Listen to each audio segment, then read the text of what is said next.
साक्री तालुक्यातील ऐंचाळे गावात यंदाही अक्षय तृतीया सणाच्या पार्श्वभूमीवर काळभैरव देवाची यात्रा मोठ्या उत्साहात साजरी करण्यात आली।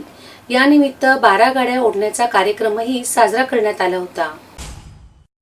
साक्री तालुक्यातील ऐचाळे ग्रामस्थांचे आराध्य दैवत श्री काळभैरव देवाची यात्रा यंदाही अक्षय तृतीया या पावन सणाच्या दिवशी साजरी करण्यात आली।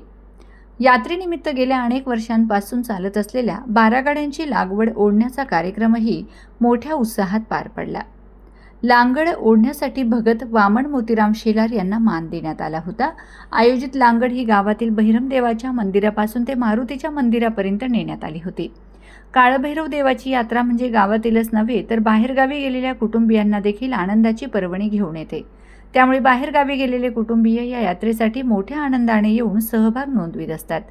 काळभैरव हे पावन असलेले जागृत देवस्थान असल्याने या यात्रेला गावातीलच नव्हे तर पंचक्रोशीतील हजारो भाविक दाखल होऊन काळभैरव देवाच्या दर्शनाचा लाभ घेत असतात।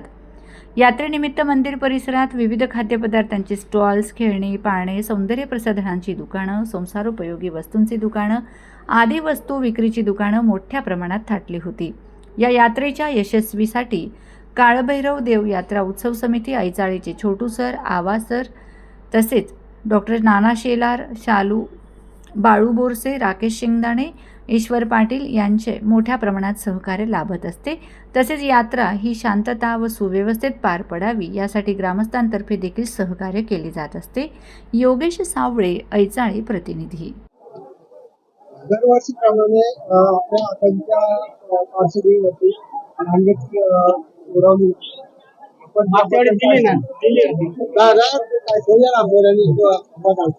सालाबादाप्रमाणे या वर्षी सुद्धा आमच्या ऐचाळे गावात अखिल कोटी ब्रह्मांड नायक काळभैरव यांच्या यात्रा मोठ्या उत्साहाने साजरा झाली।